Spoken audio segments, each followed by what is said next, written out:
Price to the lord. ఈరోజు దేవుడు మనకిచ్చినటువంటి వాగ్దానం ఏంటంటే యెషయా గ్రంథము 61వ అధ్యాయము 4వ వచనం. పాడైన పట్టణమును నూతనముగా స్థాపింతురు. ఆమెన్. పాడైపోయినటువంటి ఒక పట్టణమును మళ్ళీ నూతనముగా వాటిని మనము కడతాము. వాటిని కట్టేలాగా ఆయన మనకి సహాయము చేస్తాడు. అయితే పట్టణము అంటే మన యొక్క శరీరము, మన యొక్క మనస్సు, మన యొక్క ఆత్మను మనము సాదృశ్యంగా తీసుకోవచ్చు.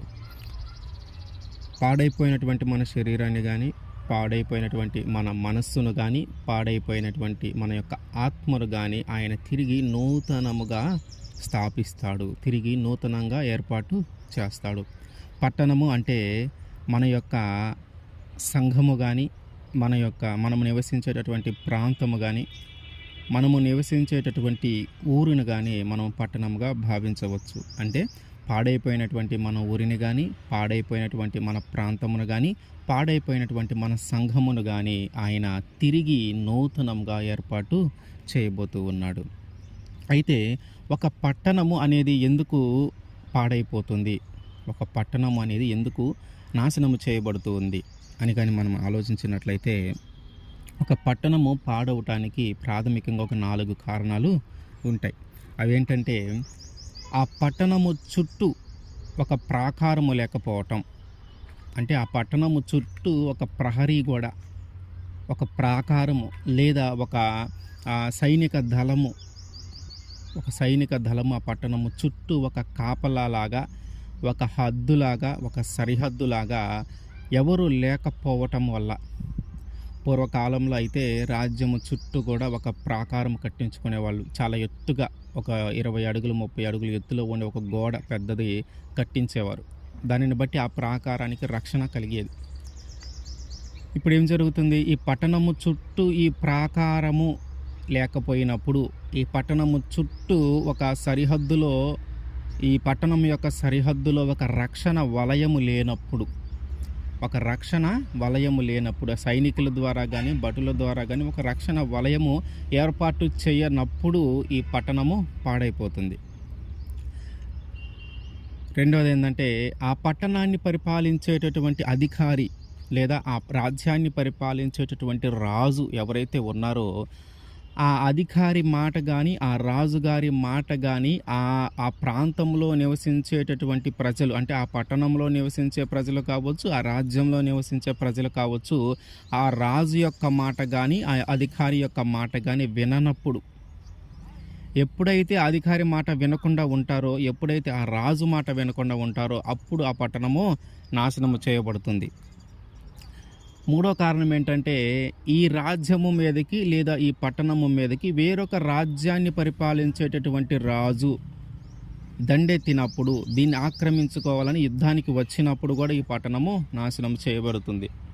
నాలుగో కారణం ఏంటంటే, ఈ పట్టణంలో నివసించేటటువంటి ప్రజలు లేదా ఈ రాజ్యంలో నివసించేటటువంటి ప్రజలు విస్తారమైన పాపము చేసినప్పుడు, దేవునికి భయపడకుండా, దేవుని యొక్క భయభక్తులతో వారు ఉండకుండా, వారి యొక్క జీవనాన్ని వారి ఇష్టానుసారముగా విస్తారమైన పాపములు చేస్తూ ఉన్నప్పుడు దేవుడే ఆ పట్టణాన్ని నాశనము చేస్తాడు. అయితే ఒక పట్టణము నాశనము కావటానికి ఎన్ని దారులు ఉన్నాయి. సామెతల గ్రంథము 25వ అధ్యాయము 28వ వచనం. ప్రాకారము లేక పాడైన పురము ఎంతో, తన మనస్సును అణుచుకొనలేనివాడు అంతే. పురము అంటే పట్టణము, ప్రాకారము లేక పాడైన పురము అంటే ప్రాకారము లేక పాడైన పట్టణము. అంటే ఏంటి, పట్టణం ఎప్పుడు పాడవుతుందంటే ప్రాకారము లేకపోవటం వల్ల ఈ పట్టణము పాడవుతుంది. ఇందాక మనం అనుకున్నట్టు, ఈ పట్టణము చుట్టూ లేదా ఈ రాజ్యము చుట్టూ ఒక ప్రహరీ గోడ లేదా ఒక పెద్ద ప్రాకారము ఏర్పాటు చేస్తే అది ఒక రక్షణ వలయములాగా ఆ పట్టణానికి ఉపయోగపడుతుంది. ఏ శత్రువులు దాని మీద దండెత్తకుండా, ఒకవేళ శత్రువులు దండెత్తవలసి వచ్చినప్పుడు వారు ఆ ప్రాకారాన్ని జయించేటప్పటికే లేదా ఆ ప్రాకారాన్ని దాటి రాజ్యంలోనికి ప్రవేశించేటప్పటికే వీరు ఈ శత్రువులను గుర్తించి వారి మీద యుద్ధము చేయగలుగుతారు. ఈ పట్టణం లోపల లేదా ఈ రాజ్యం లోపల ఉన్నటువంటి ప్రజలు, రాజు. కాబట్టి ఆ ప్రాకారము ఉండటము వలన ఈ లోపల ఉన్నటువంటి పట్టణంలో ఉన్నటువంటి రాజ్యంలో ఉన్నటువంటి ప్రజలకు రక్షణ లేదు. ఆ పట్టణము యొక్క సరిహద్దులలో ప్రాకారం లేదు. కనీసము ఒక రక్షణ వలయములాగా సైనికులను కానీ భటులను కానీ అక్కడ ఆ సరిహద్దులలో కాపలా ఉంచాలి. ఒక రక్షణ వలయములాగా ఆ సరిహద్దులలో, ఆ పట్టణం యొక్క సరిహద్దులలో, ఆ రాజ్యం యొక్క సరిహద్దులలో వారు కాపలా ఉంటేనే లోపల ఉన్నటువంటి ప్రజలందరూ కూడా క్షేమంగా ఉండగలుగుతారు. లోపల ఉన్నటువంటి ప్రజలు శాంతిగా, సమాధానంగా, క్షేమంగా ఉండాలంటే ఈ పట్టణం యొక్క సరిహద్దులలో ఒక ప్రాకారములాగా, ఒక రక్షణ వలయములాగా ఒకటి ఏర్పాటు చేయబడి ఉండాలి. అప్పుడే లోపల ఉన్నటువంటి ప్రజలు క్షేమంగా ఉంటారు. అట్లాగే దేవుడు ఏమంటున్నాడంటే, ఆ ప్రాకారము లేకపోతే ఒక పట్టణం ఎలాగైతే పాడవుతుందో తన మనస్సును అణుచుకొన లేనివాడు అంతే. తన మనస్సుని అణుచుకోలేకపోయిన వాడు కూడా అంతే పాడవుతాడు. అంటే ఏంటి? మన మనస్సుకు కూడా కొన్ని సరిహద్దులు, కొన్ని హద్దులు, సరిహద్దులు ఉంచుకొని మనము ప్రవర్తించాలి. మన మనస్సుకు కూడా దాని యొక్క పరిధిని దాటి మనము ఆలోచించకూడదు. దాని యొక్క పరిధిని దాటి మనకి ఇష్టం వచ్చినట్టుగా మనము ప్రవర్తించకూడదు.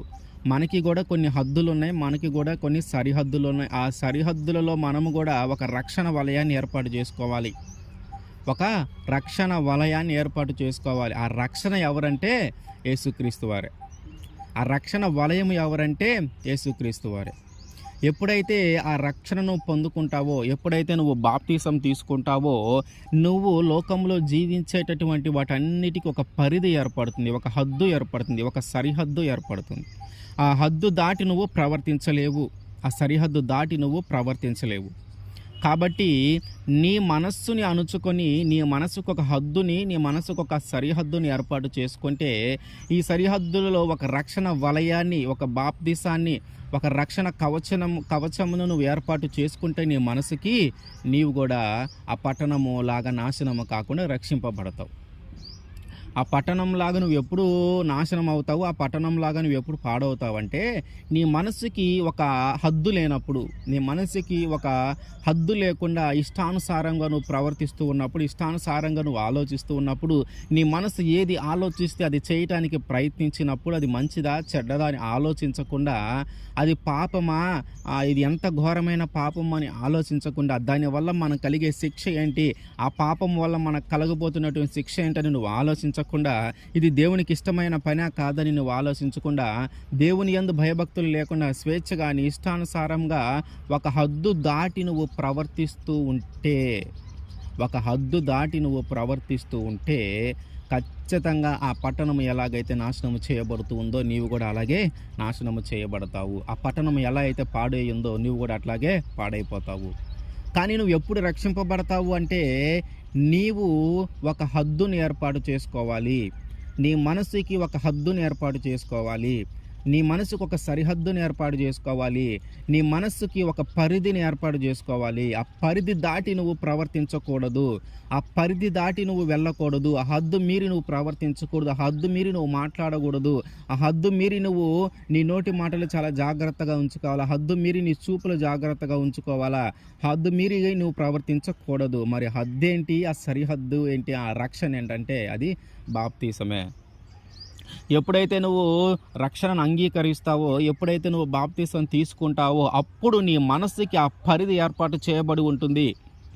ఇదిగో ఇన్నటిదాకా నువ్వు లోకంలో ఉన్నావు, నీ ఇష్టానుసారంగా నువ్వు జీవించి ఉండి ఉండొచ్చు. కానీ ఇదిగో ఈరోజు నువ్వు రక్షణ పొందుకున్నావు కాబట్టి ఇదిగో నువ్వు ఈ పని ఇంతవరకే చేయాలి, ఇది దాటి నువ్వు వెళ్ళకూడదు, నీ ఆలోచనలు ఇంతవరకే ఉండాలా, ఇది దాటావంటే అది నేను పాపంలోకి తీసుకొని వెళ్తుంది, ఈ హద్దు దాటావంటే లోకంలోకి నువ్వు తిరిగి మళ్ళీ లోకంలో పడిపోతావు. కాబట్టి ఈ హద్దు దాటి మాత్రం నువ్వు ప్రవర్తించవద్దు, ఈ రక్షణ వలయము దాటి మాత్రం నువ్వు ప్రవర్తించవద్దు. ఎప్పుడైతే ఈ హద్దు దాటి నువ్వు ప్రవర్తిస్తావో, బాప్తిసము తీసుకున్న తరువాత ఎప్పుడైతే నువ్వు హద్దు దాటి ప్రవర్తిస్తావో నువ్వు లోకంలో కలిసిపోతావు.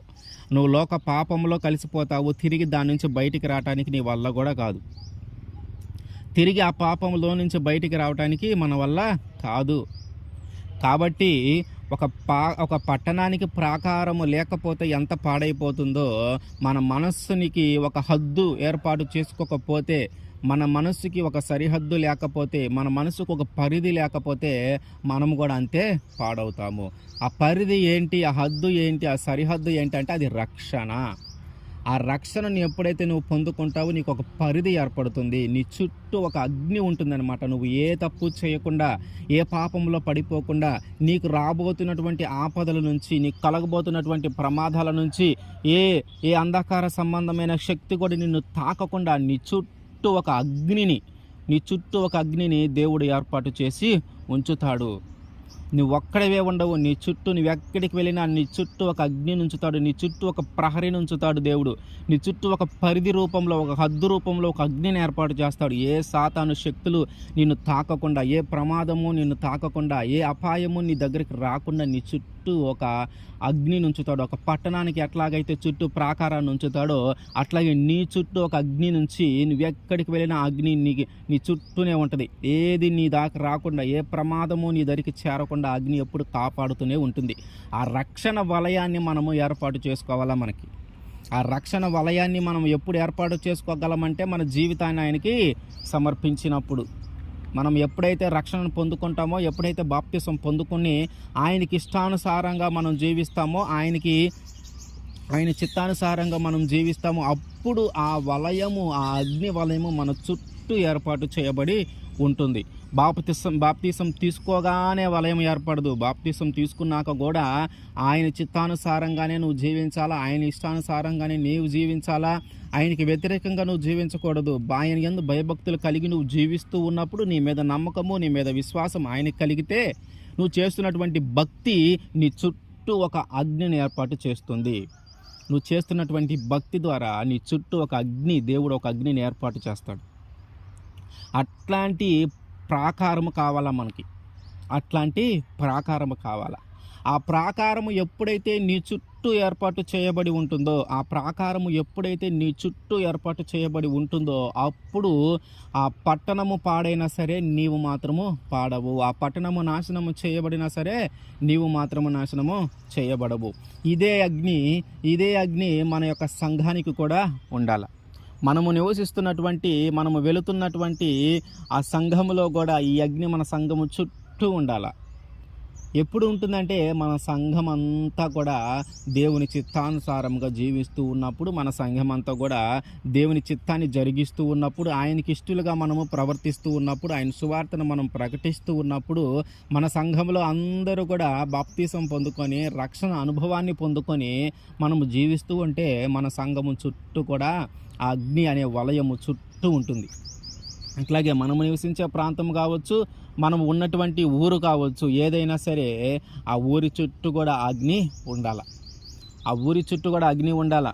దేవుడు అంటాడు, నీతిమంతుడు ఏదైతే ఊరిలో ఉంటాడో ఆ నీతిమంతుని బట్టి కూడా ఆ ఊరిని ఒక్కొక్కసారి ఆ దోష శిక్ష నుంచి దేవుడు కాపాడతాడు. కాబట్టి మనము దేవుని బిడ్డలము కాబట్టి, మనము రక్షణ అనుభవాన్ని పొందుకున్న వాళ్ళము కాబట్టి, మన ద్వారా ఒక ఊరు లేదా ఒక ప్రాంతము నశించిపోకుండా మన ద్వారా ఆ ప్రాంతము లేదా ఆ ఊరు రక్షింపబడాలి. మనం చేసిన నీతి కార్యాలను బట్టి దేవుడు మన నీతిని ఎంచి, ఇతను నీతిమంతుడు అని మనల్ని ఎంచి, ఆ నీతి ప్రకారము మనము నివసిస్తున్నటువంటి ప్రాంతము కానీ, మనము నివసిస్తున్నటువంటి ఊరు కానీ, మనము నివసిస్తున్నటువంటి కుటుంబము కానీ, వారు ఒకవేళ ఆ దోష శిక్షలో వాళ్ళు ఉన్నారేమో, వాళ్ళు ఒకవేళ పాపంలో ఉన్నారేమో, ఆ ఇంటి వాళ్ళైనా పాపంలో ఉండి ఉండవచ్చు, ఆ ప్రాంతంలో నివసించే ప్రజలు పాపంలో ఉండి ఉండవచ్చు, ఆ గ్రామంలో నివసించే ప్రజలు పాపంలో ఉండి ఉండొచ్చు. కానీ ఇదిగో, నీవు నీతిమంతుడిగా ఉన్నావు కాబట్టి, నీవు నీతిగా బ్రతికావు కాబట్టి, నీ నీతిని బట్టి వారందరికీ ఈ రక్షణ కలుగుతుంది. వారు దోష శిక్షలో, వారు చేసిన పాప శిక్షలో పడిపోకుండా నీ యొక్క నీతి వారి మీదకి ఆశీర్వాదంగా మారుతుంది. అందుకనే క్రైస్తవులుగా ఉన్నటువంటి మనము చాలా నీతిగా, నిజాయితీగా మనం వ్యవహరించాలి. కాబట్టి మన చుట్టూ ఒక పట్టణానికి ఎట్లాగైతే ఒక ప్రాకారాన్ని ఏర్పాటు చేసుకుంటారో అట్లాగే మన చుట్టూ కూడా ఒక అగ్ని వలయము దేవుడు ఏర్పాటు చేస్తాడు. మన సంఘము చుట్టూ ఒక అగ్ని వలయాన్ని ఏర్పాటు చేస్తాడు. మనము నివసించే ప్రాంతము చుట్టూ ఒక అగ్ని వలయాన్ని ఏర్పాటు చేస్తాడు. మనము నివసించే ఒక గ్రామము చుట్టూ కేవలం మన ద్వారానే ఒక అగ్ని వలయాన్ని ఏర్పాటు చేస్తాడు. ప్రాకారము లేక పాడైపోతే, ఒక పట్టణం పాడైపోతే, ఇదిగో ఆ అగ్ని వలయము లేకపోతే మనం కూడా పాడైపోతాము. అగ్ని వలయము లేకపోతే మన మీదకి ఎన్నో సాతాను శక్తులు మన మీద దాడి చేస్తాయి. ఆ అగ్ని వలయం మన చుట్టూ లేకపోతే ఎన్నో ప్రమాదాలు మనం తాకుతాయి. ఆ అగ్ని వలయము మన చుట్టూ లేకపోతే ఎన్నో అవమానాలు మన దాకా వస్తాయి. కాబట్టి మనము ఒక పట్టణానికి ప్రాకారాన్ని ఏర్పాటు చేసుకున్నట్టు మనము కూడా మన మనస్సుకి, మన సంఘానికి, మనమున్న ప్రాంతానికి, మనమున్న గ్రామానికి మొత్తానికి ఒక అగ్ని వలయాన్ని దేవుడు ఏర్పాటు చేసేలాగా మనము నిలబడాలా. దేవుడు ఏర్పాటు చేసేలాగా మనము ప్రవర్తించాలా.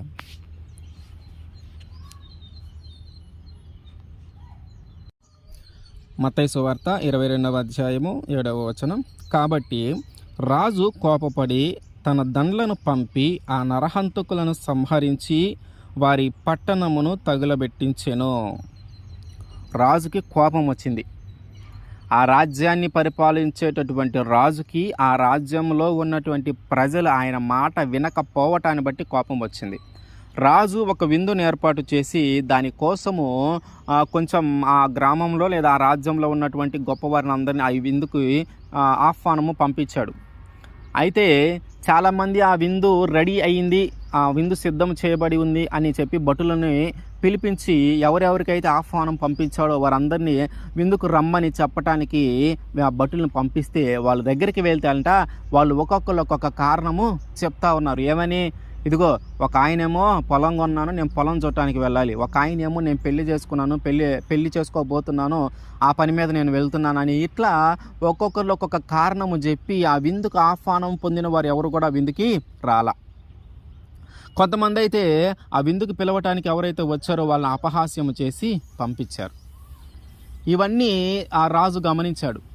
నేను వీళ్ళని ఇంత గౌరవించి వీళ్ళకి ఇంత స్థానం కల్పించి మంచిగా విందు ఏర్పాటు చేసి విందుకు ఆహ్వానిస్తుంటే వీరు నన్ను లెక్క చేయకుండా, నా మాట వినకుండా వీరి ఇష్టానుసారంగా వీళ్ళు ఉంటారా అని చెప్పి ఆయన ఏం చేశాడంటే, ఇదిగో ఎవరైతే ఎన్నిక లేని వారు ఉన్నారో మీరైతే రోడ్డు మీదకి వెళ్ళండి, ఆ మార్గంలో ఎవరైతే కనిపిస్తారో వాళ్ళు గొప్పవారు కానీ గొప్పవారు కాకపోని అందరిని కూడా ఆ విందులోకి పంపించండి, అందరిని కూడా విందులోకి పంపించండి. వారు ఏ కులమైనా అని ఏం మాట్లాడాల, కులం గురించి, ప్రాంతం గురించి, రంగును గురించి ఏం మాట్లాడాల.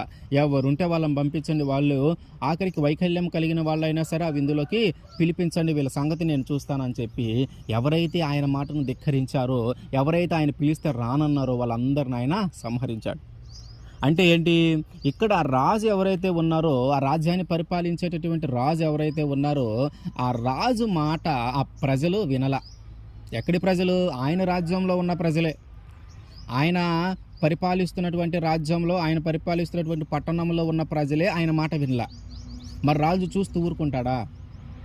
రాజు చూస్తూ ఊరుకుంటాడు? ఆయన మాట లెక్క చేయనప్పుడు, ఆయన గౌరవించినప్పుడు, ఆయన మాట పాటించినప్పుడు ఒక రాజ్యాన్ని పరిపాలించేటువంటి రాజే ఆయన సంహరిస్తే మరి నిత్యమైన దేవుడు, ఈ భూలోకానికి రాజు అయినటువంటి యేసుక్రీస్తు వారి మాట మనము వింటున్నామా? ఒక పట్టణంగా సాదృశ్యంగా మనం తీసుకున్నటువంటి మన శరీరాన్ని కానీ, మన మనస్సును కానీ, మన ఆత్మను కానీ, మన యొక్క సంఘాన్ని కానీ, మన యొక్క ప్రాంతాన్ని కానీ, మన యొక్క గ్రామాన్ని కానీ మనము సాదృశ్యంగా తీసుకున్నప్పుడు ఇవన్నీ ఆయన మాట వింటున్నాయా? మనందరికి రాజు ఎవరు? ఆయనే. మనందరికి రాజు ఎవరు? యేసుక్రీస్తు వారే. మనందరికి రాజు ఎవరు? యేసుక్రీస్తు వారే. మరి ఆ రాజు మాట మనం వింటున్నామా? ఇప్పుడు ఆ పట్టణము ఎందుకు నాశనం చేయబడింది? ఆ పట్టణంలో గలిబిలి ఎందుకు ఏర్పడింది? ఆ పట్టణంలో ఉన్న ప్రజలు ఎందుకు నాశనం చేయబడ్డారంటే ఆ రాజు మాట వినలా. రాజు ఏదైతే చెప్పాడో ఆ పని వారు చెయ్యలా. ఆ రాజు మాట వినకపోవటాన్ని బట్టి ఆ పట్టణాన్ని ఆయన నాశనం చేశాడు. ఆ రాజు మాట విని ఉంటే ఆ పట్టణాన్ని ఆయన నాశనం చేసేవాడు కాదు. కాబట్టి ఇప్పుడు మన రాజు ఎవరంటే యేసుక్రీస్తు వారే. మరి ఆయన మాట మనము వింటున్నామా? ఆయన మాట మనము వింటున్నామా? ఆయన చిత్తానుసారంగా మనం జీవిస్తున్నామా? ఆయన మీద ఆధారపడుతూ ఉన్నామా? ఆయనకి ఇష్టం లేని పని చేయకుండా మనం ఆగగలుగుతూ ఉన్నామా? పాపంలో పడిపోవద్దంటే ఆగగలుగుతూ ఉన్నామా? మోహపు చూపు చూడొద్దంటే ఆగగలుగుతూ ఉన్నామా? ఆయన ఇష్టానుసారంగా మనము జీవిస్తున్నామా? ఆయన మాట మనం వింటున్నామా? ఒక భూలోకంలో ఉన్నటువంటి ఒక రాజు మాటే వినకపోతే ఆ రాజు అంత కోపం వచ్చి ఆ పట్టణాన్ని నాశనం చేస్తే, సర్వలోకాలకి రాజు, సర్వభూమికి రాజు అయినటువంటి ఆయన మాట మనం విన్నప్పుడు ఆయన మనల్ని ఎంత పాడు చేయాలి, ఎంత నాశనం చేయాలి?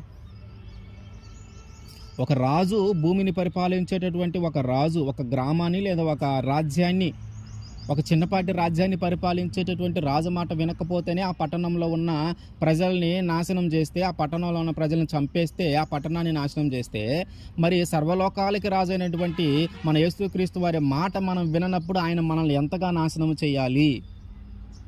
ఆయన మనల్ని ఎంతగా నాశనం చేయాలి? ఆయన మాట మనం వింటున్నామా?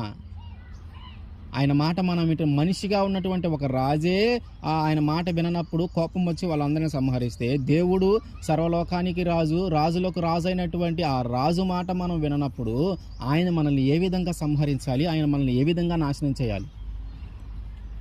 ఒక్కసారి మనం ఆలోచించాలా? మనం ఇంకా నాశనం చేయబడాలా? మనం ఇంకా సజీవంగానే ఉన్నాం, మనం ఇంకా చనిపోలా. ఆయన ఇంకా మనల్ని నాశనం చేయలా. ఎందుకని? ఆయన మాట వింటలేదని ఆయనకి తెలుసు. ఆయన ఇష్టానుసారంగా మనం జీవించట్లేదని ఆయన తెలుసు. ఇదిగో ఈ పని చేయొద్దంటయ్యా, ఈ పని చేయొద్దయ్యా అంటే అదే పని మనం చేస్తున్నామని ఆయనకి తెలుసు. మరి ఇంత వ్యతిరేకంగా మనం జీవిస్తున్నామని ఆయనకి తెలిసి కూడా ఆయన మనల్ని ఇంకా నాశనం చేయలేదంటే మనం ఆలోచించాలి. ఎందుకు నాశనం చేయలేదు? ఆయన మాట మనం వింటలేదు కదా, ఆయన ఇష్టానుసారంగా మనం జీవించట్లేదు కదా, ఆయన చెప్పినవన్నీ మనం చేయట్లేదు కదా, ఆయన ఆజ్ఞలు మనం పాటించట్లేదు కదా. ఇదిగో నువ్వు అబద్ధం ఆడవద్దు అంటే నువ్వు లేస్తే అబద్ధమే ఆడుతున్నావు. నువ్వు నీతిగా బ్రతుకంటే నీతి లేదు, ఏం లేదు, అంతా మోసం చేసి డబ్బులు సంపాదించి మోసం చేసి జనాల దగ్గర మంచి పేరు తెచ్చుకునే పనిలోనే ఉన్నావు. కానీ నీతిగా, నిజాయితీగా, యథార్థవంతంగా జీవించడం మన వల్ల కావట్లా. మరి ఇవన్నీ దేవుడికి తెలియవా అంటే దేవుడికి తెలుసు. నువ్వేం చేయబోతున్నావో తెలుసు, ఏం చేస్తున్నావో తెలుసు, రేపు ఏం చేస్తావో కూడా ఆయనకి తెలుసు. నేనేం చేసావో తెలుసు, ఈరోజు ఏం చేస్తా ఉన్నావో తెలుసు, రేపు ఏం చేయబోతున్నావో కూడా ఆయనకి తెలుసు. మరి ఎందుకు దేవుడు మనల్ని సంహరించట్లేదు? మనము నివసిస్తున్నటువంటి ప్రాంతాన్ని మనల్ని బట్టి ఎందుకు నాశనము చేయటల్లా? రాజు మాట వినకపోతే ఆ పట్టణాన్ని ఆ రాజు నాశనం చేసినట్టు మన రాజు ఎందుకు మనల్ని నాశనము చేయటం లేదు? మనము నివసిస్తున్నటువంటి ప్రాంతంలో అందరిని ఎందుకు సంహరించట్లేదు? మనం బాగా ఆలోచించాల్సిన విషయం ఇదే. మనం ఆయన మాట వినకపోయినా కూడా ఆయన మనల్ని నాశనము చేయలేదు. ఆయనకి మనమంటే అంత ప్రేమ, ఆయనకి మనమంటే అంత ప్రేమ. ఎందుకు నిన్ను ఇంకా నాశనము చేయలేదు? ఎందుకు నువ్వు ఇంకా చనిపోలేదు? ఎందుకు నీ జీవితంలో ఇంకా నాశనానికి కానీ ఒక ప్రమాదానికి కానీ అప్పగించబడలేదు అంటే నీకు ఇంకా ఒక అవకాశము ఉంది. ఏం అవకాశం ఉంది అంటే ఆయన మాట వినే అవకాశము ఉంది. ఏం అవకాశం ఉంది? ఆయన మాట వినే అవకాశము ఉంది. నువ్వు ఎప్పుడైతే ఆయన మాట వింటావో, నువ్వు ఎప్పుడైతే ఆయన చిత్తము జరిగిస్తావో అని ఆయన ఎదురు చూస్తూ ఉన్నాడు. ఇదిగో ఒక పొరపాటున ఒక పని చేసావు, ఆయన నేను క్షమించాడు. ఆయన ఇంకా ఆ తప్పును బట్టి, ఆ పాపాన్ని బట్టి నీ మీదకి ఇంకా శిక్ష రాలా. నీ మీదకి ఇంకా శిక్ష రాలేదంటే కారణం ఏంటి? నువ్వు తెలుసుకోవాలని. ఇదిగో నేను పొరపాటున ఒక పని చేశాను, ఇది ఇంత తప్పు అవుతుందని నేను అనుకోలే, ఇది ఇంత పెద్ద పాపం అవుతుందని నేను అనుకోలే, పొరపాటున జరిగిందని నువ్వు గ్రహించి దేవుని దగ్గరకు వచ్చి పశ్చాత్తాపడి, అయ్యా నేను పొరపాటును చేశాను, ఇది ఇలా అవుతుందని నేను అనుకోలేదు, దీన్ని ఎంత కంట్రోల్ చేయాలన్నా నేను కంట్రోల్లో ఉండలేకపోతా ఉన్నాను, అనుకోకుండానే ఈ పాపాన్ని నేను చేస్తూ ఉన్నాను, చాలాసార్లు నేను అనుకున్నాను దీని నుంచి బయటపడాలని, కానీ నా వల్ల కావట్లేదయ్యా అని ఆయన దగ్గరకు వచ్చి మొరపెడతావేమోనని, ఆయన దగ్గరకు వచ్చి నీ యొక్క అవసరతలు ఏదైతే ఉందో, నువ్వేదైతే జయించలేకపోతా ఉన్నావో దాని గురించి ఆయన దగ్గర ప్రాధేయపడతావని, ఆయన దగ్గరకు వచ్చి పశ్చాత్తాపడతావని, అది ఆయన ఆశిస్తున్నాడు. ఇప్పుడు రాజు మాట వినకపోతే ఒక పట్టణం నాశనం చేయబడినట్టు, మన రాజులకు రాజు అయినటువంటి ఆ రాజు మాట మనం విననప్పుడు మనం ఇంకా నాశనం చేయబడలేదంటే ఇదిగో నీకు ఇంకొక అవకాశం కలిగి ఉందని, నీకు ఇంకొక అవకాశము ఉంది. నువ్వు నాశనము చేయబడకుండా ఉండటానికి, నీకు ఇంకొక అవకాశం ఉంది. ఆ అవకాశం ఇచ్చి ఆయన ఎదురు చూస్తూ ఉన్నాడు, నువ్వు ఆయన వైపు తిరుగుతావని. ఆ అవకాశం ఇచ్చి ఆయన ఎదురు చూస్తూ ఉన్నాడు నీ మనసును మార్చుకుంటావని. ఆ అవకాశం ఇచ్చి ఆయన ఎదురు చూస్తూ ఉన్నాడు నీ ప్రవర్తనను నువ్వు మార్చుకుంటావని. ఆ అవకాశం ఇచ్చి ఆయన ఎదురు చూస్తూ ఉన్నాడు ఈ లోకము వైపు తిరగకుండా నా వైపు తిరుగుతావని. ఆ అవకాశం ఇచ్చి ఆయన ఎదురు చూస్తున్నాడు ఇకనైనా ఆ పాపాన్ని వదిలిపెడతావేమోనని. ఆ అవకాశాన్ని ఇచ్చి ఆయన ఎదురు చూస్తూ ఉన్నాడు ఇకనైనా ఈ లోకమును వదిలి, ఈ లోక ఆశలను వదిలి, ఈ లోక పాపములను వదిలి, ఈ లోక మాలిన్యమును వదిలి ఆయన వైపు తిరుగుతావని, ఆయన మీద ఆధారపడతావని, ఇకనైనా నీ పాపములన్నిటిని ఒప్పుకుంటావని, ఇకనైనా నీ పాపములన్నిటిని ప్రకారము వాటన్నిటి కోసము ఆయన దగ్గర పశ్చాత్తాపడతావని. ఎప్పుడైతే నువ్వు ఆయన దగ్గర ప్రాధేయపడతావో, ఎప్పుడైతే నువ్వు ఆయన దగ్గర పశ్చాత్తాపడతావో ఆ పాపములన్నిటినీ క్షమించి నిన్ను మంచివాడిగా మార్చగలిగిన దేవుడు ఆయన. మరి ఆ రాజు ఎందుకు క్షమించలేదు వాళ్ళని? విందుకు రమ్మని ఆహ్వానం పంపించినప్పుడు ఆ రాజు ఎందుకు క్షమించలేదు? రాజు వారిని క్షమించకుండా వారిని సంహరించాడు, వాళ్ళందరిని చంపేశాడు. ఒక మాటలో చెప్పాలంటే వాళ్ళందరిని చంపేశాడు. ఆయన మాట ఎవరైతే వినలేదో వాళ్ళందరిని చంపేశాడు. మరి మన దేవుడు ఇంకా చంపేయలేదుగా మనల్ని, ఆయన మాట వినట్లేదుగా ఆయన మనల్ని ఇంకా చంపేయలేదుగా. మరి ఒక అవకాశము తీసుకొని మనము దేవుడా అయ్యా నాకు పొరపాటు జరిగిపోయింది, నేను ఇట్లా చేశాను, నన్ను క్షమించని ఆయన దగ్గరికి వెళ్తే మనము తిరిగి రక్షింపబడతాం. ఒక పట్టణముగా భావిస్తున్నటువంటి మన శరీరాన్ని తిరిగి మనము రక్షించుకోబోతూ ఉన్నాం. ఆయన మనల్ని మన శరీరంలోకి ఒక వ్యాధిని పంపించకముందే, ఒక రోగము మన శరీరంలోకి రాకముందే, మన మానసిక వేదన, మానసిక బాధలు మనకి ఇంకా కలగకముందే, మన ఆత్మ ఒక క్షీణించి పోకముందే మనము ఇప్పుడే ఆయన దగ్గరికి వెళ్ళి క్షమాపణ అడగాల. ఇంకా మన జీవితంలోనికి ఏ వ్యాధి, ఏ రోగము, ఏ ప్రమాదము, ఏ అవమానము ఏది మన జీవితంలోనికి రాకముందే వచ్చిన తర్వాత కాదు, రాకముందే మనం వెళితే అది మన జీవితంలోకి రాకుండా ఉంటుంది. వచ్చిన తర్వాత వెళితే అది మళ్ళీ వెళ్ళటానికి టైం పడుతుంది కదా, అప్పుడు దాకా నువ్వు ఆ బాధలు అనుభవించాల్సిందే. నువ్వు చేసినటువంటి పాపానికి నీ మీదకి శిక్ష రాకముందే, నువ్వు చేసినటువంటి ఘోరానికి నీ మీదకి ఆ శిక్ష రాకముందే ఆయన దగ్గరికి వెళ్ళి కానీ మనం ప్రాధేయపడితే ఖచ్చితంగా ఆ శిక్ష నుంచి తప్పించి, మనం చేసినటువంటి పాపము నుంచి విడిపించి, మన పాపములన్నీ ఆయన రక్తంలో కడిగి మనల్ని పరిశుద్ధులుగా మార్చి ఆ పాప శిక్ష మన మీదకి రాకుండా, ఆ దోష శిక్ష మన మీదకి రాకుండా ఆయన కాపాడగలిగిన దేవుడు. రాజు మాట మనం వినాల. మన రాజులకు రాజు అయినటువంటి ఆ రాజు మాట మనం ఎప్పుడైతే వింటామో అప్పుడు మన యొక్క శరీరము ఏ అనారోగ్యానికి గురి కాకుండా ఉంటుంది, మన యొక్క సంఘము క్షేమంగా ఉంటుంది. ఆయన మాట వినకుండా విచ్చలవిడిగా కానీ మనము జీవిస్తే ఆ పట్టణాన్ని ఎలాగైతే రాజు నాశనం చేశాడో మన జీవితాలు కూడా నాశనం అయిపోతాయి. సంఘంలో ఉన్నటువంటి ప్రతి వ్యక్తి కూడా ఆయన మాట వినాలా. సంఘంలో ఉన్నటువంటి ప్రతి వ్యక్తి కూడా మనల్ని పరిపాలిస్తున్నటువంటి ఆయన మాట మనము ఖచ్చితంగా వినాలి. ఆయన మాట ఎప్పుడైతే మనం వినమో మనము ఆ పట్టణంలో ఉన్నటువంటి వారు నాశనము చేయబడినట్టు మనము కూడా నాశనము చేయబడతాము. కాబట్టి మనము ఖచ్చితంగా ఆయన మాట వినాలా. ఒకవేళ పొరపాటున ఆయన మాట వినకుండా ధిక్కరించి వ్యతిరేకంగా జీవించావేమో, ఇదిగో ఆ పాపానికి సంబంధించిన శిక్ష నీ మీదకి రాకముందే, ఆ దోషానికి సంబంధించిన శిక్ష నీ మీదకి రాకముందు ఆయన దగ్గరికి వెళ్ళి క్షమాపణ అడుగు, ఆయన దగ్గరికి వెళ్ళి ప్రాధేయపడు, ఆయన దగ్గరికి వెళ్ళి పశ్చాత్తాపడు.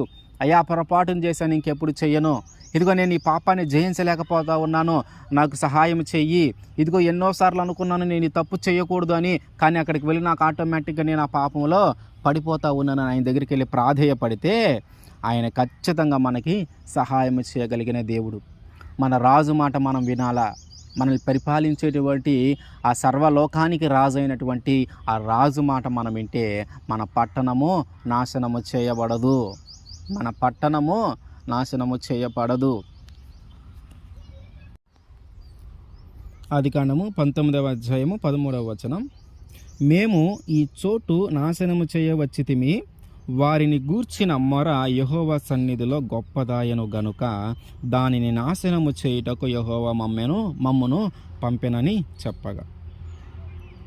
యెహోవా అంట ఒక పట్టణాన్ని నాశనం చేయటానికి మనుషులను పంపించాడు, దేవదూతల్ని పంపించాడు. అసలు ఈ పట్టణం ఏదంటే సొదొమ గొమొర్రా.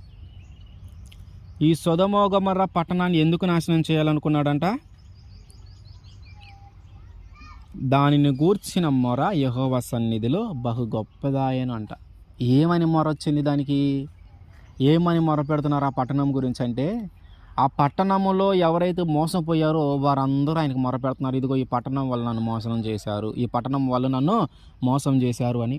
ఆ పట్టణము ఎవరైతే ఎవరైతే ఆ పట్టణము ద్వారా నష్టపోయారో, ఎవరైతే ఆ పట్టణము ద్వారా మోసపోయారో, ఎవరైతే ఆ పట్టణము ద్వారా సర్వాన్ని కోల్పోయారో, ఆ పట్టణములో చేసే ప్రతి పాపము గురించి, ఆ పట్టణంలో జరిగే ప్రతి దోషము గురించి యెహోవాకి మొరపెడుతూ ఉన్నారంట. యెహోవాకి మొరపెడుతూ ఉన్నారంట. ఆ పట్టణము ఎంత భయంకరంగా ఉందంటే, ఎంత విస్తారమైన పాపంలో ఉందంటే అంత విస్తారమైన పాపంలో ఉంది. అంత విస్తారమైన పాపము ఆ పట్టణములో ఉంది కాబట్టే యేసుక్రీస్తు వారు ఆ మొర విని, ఆ మొర బట్టి అది నిజమా కాదా తెలుసుకొని ఆ మనుషుల్ని పంపించాడు అది ఆ పట్టణాన్ని నాశనం చేయటానికి. అయితే ఆ పట్టణాన్ని నాశనం చేయటానికి వచ్చినప్పుడు లోతు ఉంటాడు అక్కడ. లోతు ఉండి ఆ మనుషులను చూసి, ఈ పట్టణానికి సంబంధించిన వారు వీళ్ళు కాదే, వీళ్ళని ఆహ్వానం ఇద్దాము అని చెప్పి వారిని ఆహ్వానించి, మా ఇంటిలో ఈ రాత్రి ఉండండి అయ్యా, ఆ వేకువజామున రేపటి దినమున మీ మార్గాన మీరు వెళ్ళదు కానీ అని అడిగితే, ఆ దేవదూతలు అంటారు, మేము మీ ఇంటికి రాములే, మేము ఈ రాత్రి అంతా కూడా ఈ నడివీధిలోనే వెళ్ళబుచ్చుతాము అంటారు. కానీ ఆ లోతు ఇంకా బతిమలాడతారు వాళ్ళని. బతిమలాడితే ఆయన కాదు అనలేక ఆయన ఇంటికి వీళ్ళు వెళ్తారు. వెళ్ళి అక్కడ ఉన్నప్పుడు ఇప్పుడు మనకి తెలుస్తుంది ఏంటంటే, వారు ఎంత పాపములో ఉన్నారు అంటే, ఆ సొదొమ గొమొర్రా ప్రజలు ఎంత ఘోరమైన విస్తారమైన పాపంలో ఉన్నారంటే ఇక్కడ మనకు అర్థమవుతుంది. అదేంటంటే, ఎప్పుడైతే ఈ మనుషులను ఆయన లోతు వాళ్ళ ఇంటికి తీసుకొని వెళ్ళాడో, అక్కడ ఉన్నటువంటి పిల్లలు, పెద్దలు, మగవారు అందరూ కూడా అక్కడికి వచ్చి, నీ ఇంటికి వచ్చినటువంటి మనుషులను బయటికి పంపించు, వారితో మేము పాపము చెయ్యాలి. ఎంతటి ఘోరమైన స్థితిలో వాళ్ళు ఉన్నారో చూడండి. ఆ పట్టణంలో నివసించేటటువంటి ప్రజలు ఎంతటి ఘోరమైన స్థితిలో ఉన్నారో చూడండి. ఒక స్త్రీతో జరిగించినట్టుగా ఒక పురుషునితో జరిగించాలని వారు ఆలోచన చేస్తూ ఉన్నారంటే, ఎంత ఘోరమైన పాపము, ఎంత విస్తారమైన పాపము, ఎంత అతిక్రమంగా వారు ఉన్నారో చూడండి. అంతటి పాపంలో ఉన్నారు కాబట్టే దేవుడు ఆ పట్టణాన్ని నాశనం చేయడానికి పంపించాడు దేవదూతల్ని. ఆ పట్టణం ఎందుకు నాశనం చేయబడుతుందంటే, కేవలం ఆ పట్టణంలో నివసించేటటువంటి ప్రజలు పాపమును బట్టే, ఆ పట్టణంలో నివసించేటటువంటి ప్రజలు చేస్తున్నటువంటి దోషాలను బట్టే ఎంత పాపంలో ఉన్నారంటే వారిని క్షమించకూడదు, వారిని ఎంత బతిమలాడినా వారిని క్షమించకూడదు అని అంత పాపంలో వారు ఉన్నారు. ఆ పట్టణము గురించి ఎంతోమంది మొరపెడతా ఉన్నారు ఆయనకి. ఇదిగో ఇక్కడ ఈ పాపం జరిగింది, నేను ఈ పాపానికి బలి అయిపోయాను, నేను ఈ దోషానికి బలి అయిపోయాను, ఈ పట్టణం వల్ల నన్ను ఇట్లా చేశారు అట్లా చేశారని ఆయనకి మొరపెడతా ఉన్నారంట. ఆయన దగ్గరికి ఎప్పుడైతే ఆ మొర వెళ్తా ఉందో అప్పుడు ఆ పట్టణాన్ని నాశనం చేయడానికి వారిని పంపించాడు. అంటే ఏంటి, ఒక పట్టణంలో నివసించేటటువంటి ప్రజలు ఎంతమంది అయితే ఉన్నారో వారందరూ ఆ విస్తారమైన పాపంలో, ఆ ఘోరమైన పాపంలో పడినప్పుడు యేసుక్రీస్తు వారే ఆ పట్టణాన్ని నాశనం చేయాలని అనుకున్నాడు. యేసుక్రీస్తు వారే ఆ పట్టణాన్ని నాశనం చేయాలని అనుకున్నాడు. కాబట్టి ఒక పట్టణము నాశనము చేయబడకుండా ఉండాలి అంటే, ఆ పట్టణము నాశనం చేయబడకుండా ఉండాలి అంటే ఆ పట్టణంలో నివసించేటటువంటి ప్రజలు దేవుని చిత్తానుసారంగా జీవించాల, దేవుని ఆజ్ఞలను వారు పాటించాల. నినివే పట్టణం ఉంది, వారు కూడా దేవుడికి వ్యతిరేకంగానే జీవించారు. దేవునికి ఇష్టం లేని పనులే వాళ్ళు చేస్తూ ఉన్నారు. దేవుని చిత్తానుసారంగాని పనులే వాళ్ళు చేస్తూ ఉన్నారు. దేవుడికి కోపం వచ్చింది ఆ పట్టణాన్ని నాశనం చేయాలని.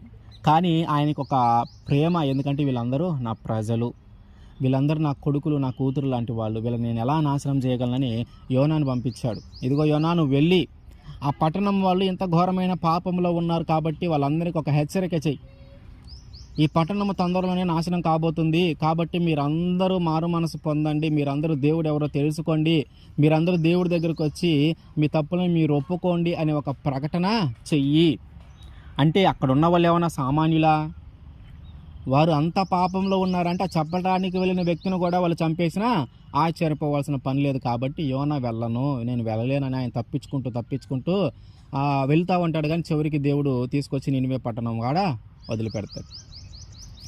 ఆ నినివే పట్టణానికి వెళ్ళిన తర్వాత వాళ్ళు ఎంత దుర్మార్గులైనా సరే, వాళ్ళు ఎంత కఠినమైన మనస్సు కలిగిన వారైనా సరే, ఈయన కూడా భయంగా భయంగా ఆలోచిస్తూ భయపడుతూ ఒక సువార్తను ప్రకటించాడు.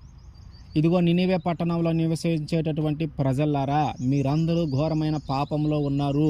ఇదిగో దేవుడు ఈ పట్టణాన్ని తొందరలోనే నాశనము చేయబోతూ ఉన్నాడు. ఈ పట్టణాన్ని తొందరలోనే నాశనం చేయబోతూ ఉన్నాడు అని ప్రజలకి ఆయన ఒక సువార్తను ప్రకటించినప్పుడు అక్కడ ఉన్నటువంటి ప్రజలందరూ కూడా ఆయన మీద కోపపడకుండా ఆయన చెప్పిన మాటను ఒకసారి ఆలోచన చేశారు. ఆయన చెప్పినటువంటి మాటను ఒకసారి ఆలోచన చేశారు.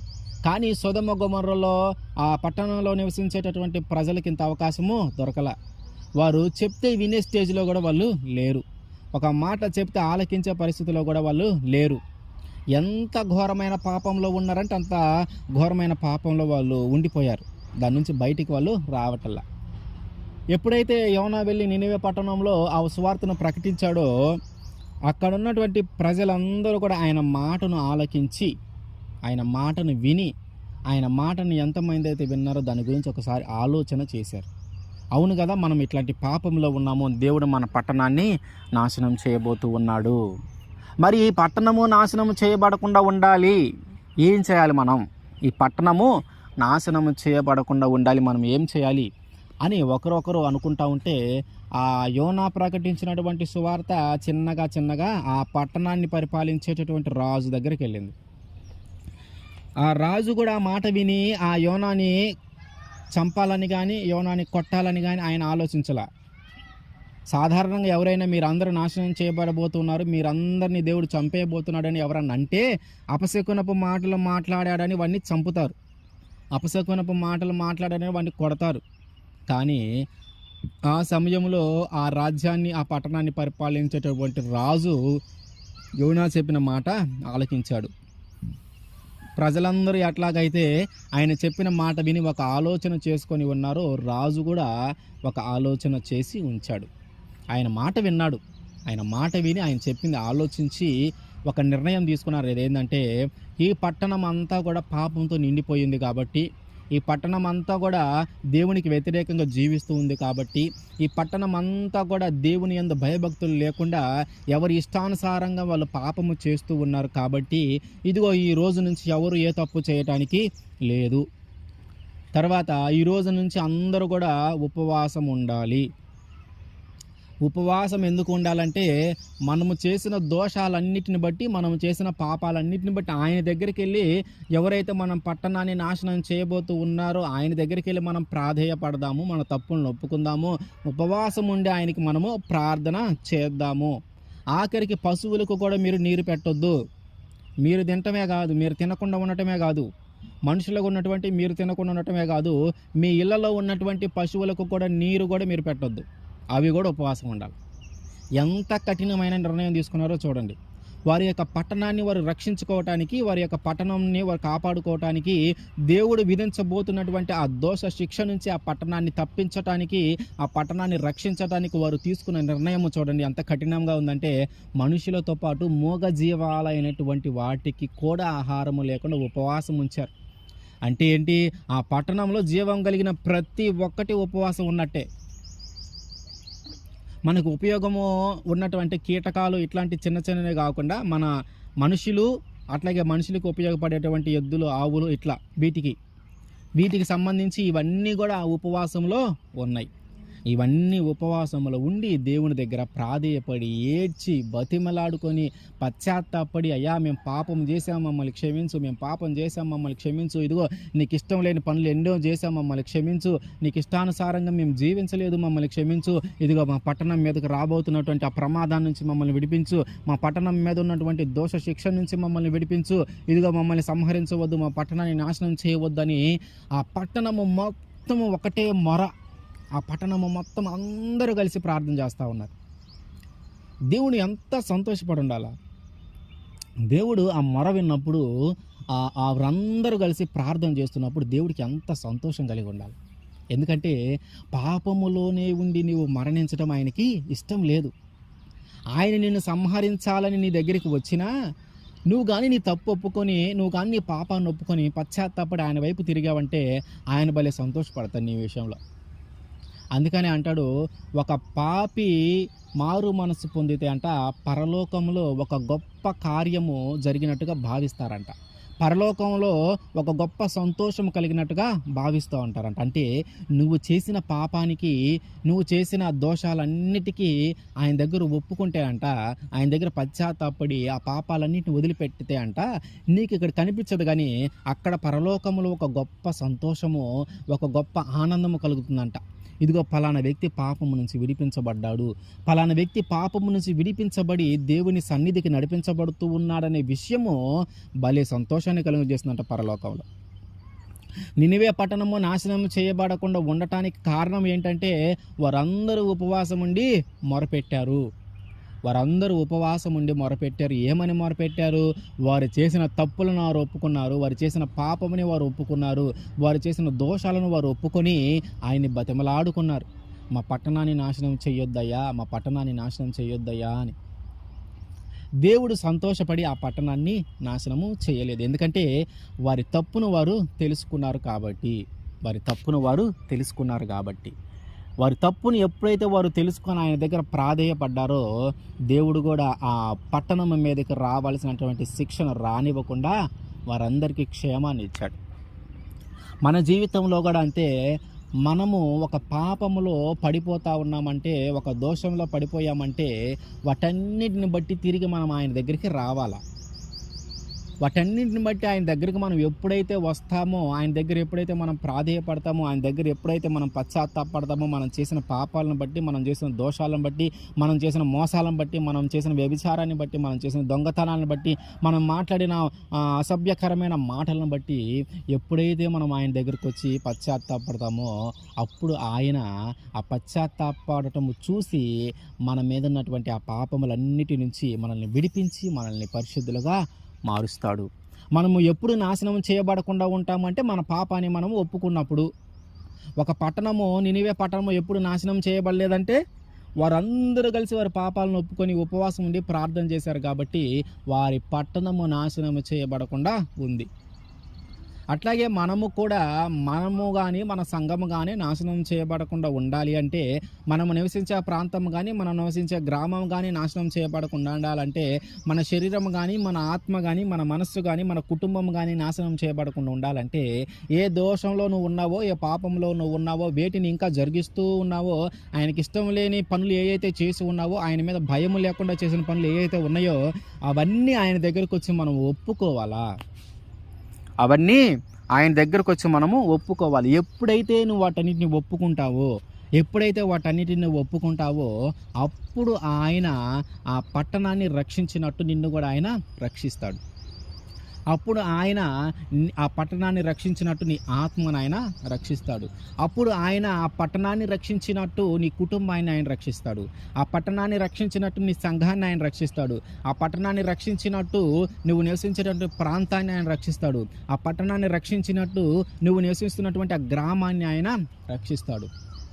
కాబట్టి ఒక పట్టణము నాశనము చేయబడకుండా ఉండాలంటే మనము చేసినటువంటి పాపాలన్నిటినీ ఆయన దగ్గర మనము ఒప్పుకోవాలా. ఒక పట్టణము ఎప్పుడు నాశనం చేయబడుతుందంటే, ఒక పట్టణానికి ప్రాకారము లేనప్పుడు.